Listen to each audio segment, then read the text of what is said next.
Raphael Dawkins with the Combat Radio and the words of Mark Breland. Without further delay, let's get into it. Okay, so Mark Breland. Wilder's career is over. He doesn't train. I'd beat fighters on his resume. OMG. Okay, so Mark Breland was in an interview with Spencer Fear and Tunde Ajayi on Stamina for Sale. And he had some very, very interesting things to say in his response, his retort to Deontay Wilder, who has been slandering the man for months. Okay, let's see some more. I've touched on one element yesterday. Gotta touch on a couple of elements today. Okay, so Mark Breland finally breaks his silence and has some very, very interesting things to say. Okay, without delay, let's get into it. Okay, so some people can't take a loss. If you lose, you lose. Don't blame everybody. Go back and think about yourself, said Breland. Come on now. Only foolish people come out with stuff like that because it's crazy. I think he was talking about the water.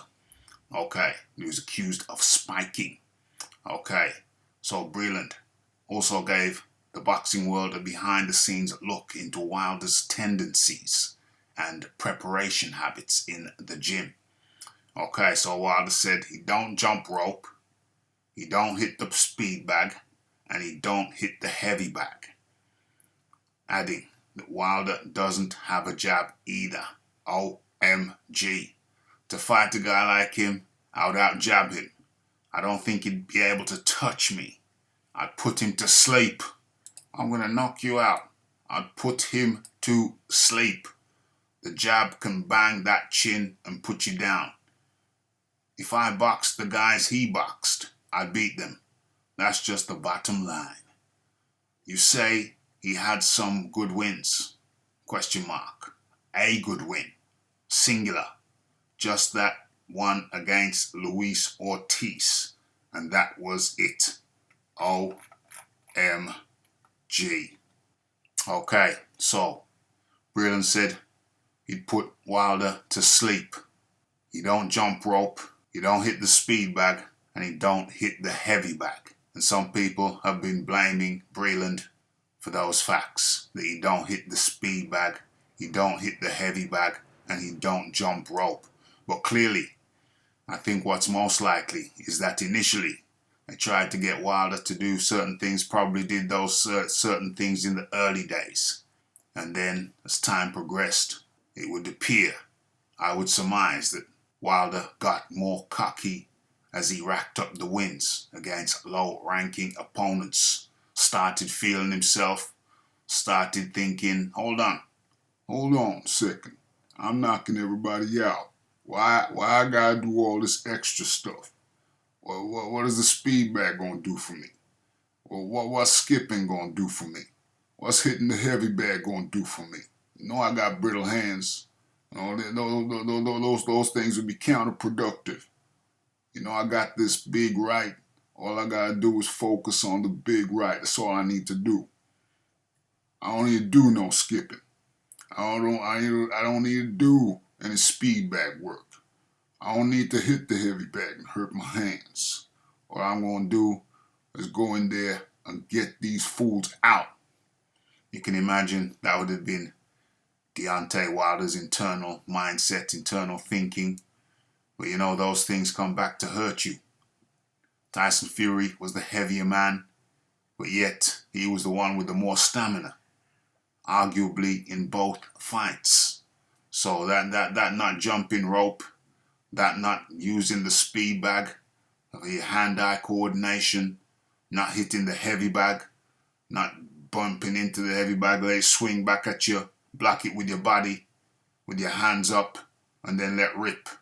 Those things came back to haunt Deontay Wilder. Yeah, if you don't do the basic fundamentals, you get too big for your boots. You get too big for your britches. And you don't do your basic fundamentals. Those things will come back to haunt you. And there will be a consequence. There will be a price you have to pay for that, shiznix. And yeah, Deontay Wilder paid the price for not taking care of your basic fundamentals. However, Breland went on to say that he would beat Anthony Joshua. And I'm not so sure about that. I just studied some old tape, some old footage on Breland, and just to refresh my memory, and I found that he was often off balance. His balance was poor.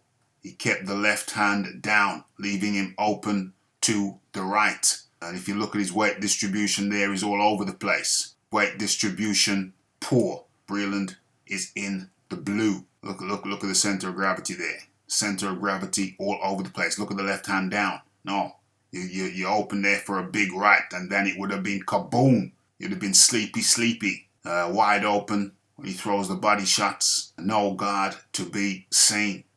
Now, when he says he beat all these guys, I'm assuming he means if he was their weight. You know, if he grew a couple of inches and was their weight, heavyweight. Breland saying that no. Look at the weight distribution. Look at the left hand down. No chance, mate. Joshua would put your sparkle with the disorganized feet. Yeah, you might match Wilder in that department.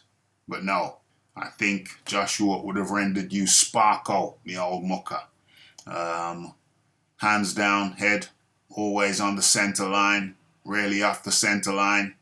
Okay, takes it off there slightly, but boom, overhand right. Okay, Mark Breland was a talented fighter, of that there is no doubt, but he did have his flaws. Hands too low, weight distribution terrible, and leaving himself wide open when he throws a body shot. So, I say no. I think Joshua would render you sparkle, but everything else, yes. It's the Combat Radio. It's the like, it's the subscribe, it's the comments, it's the shares. And it's the hitting the bell icon and staying updated with news and notifications. And don't forget about the live show. Don't forget to follow me on Twitter. And it's the Mark Breland saying I would put Deontay Wilder to sleep. Where does he say that? I'll take him out. I don't think he'd be able to jab me, to touch me. I'd put him to sleep. It's Raphael Dawkins, the Combat Radio. And I'm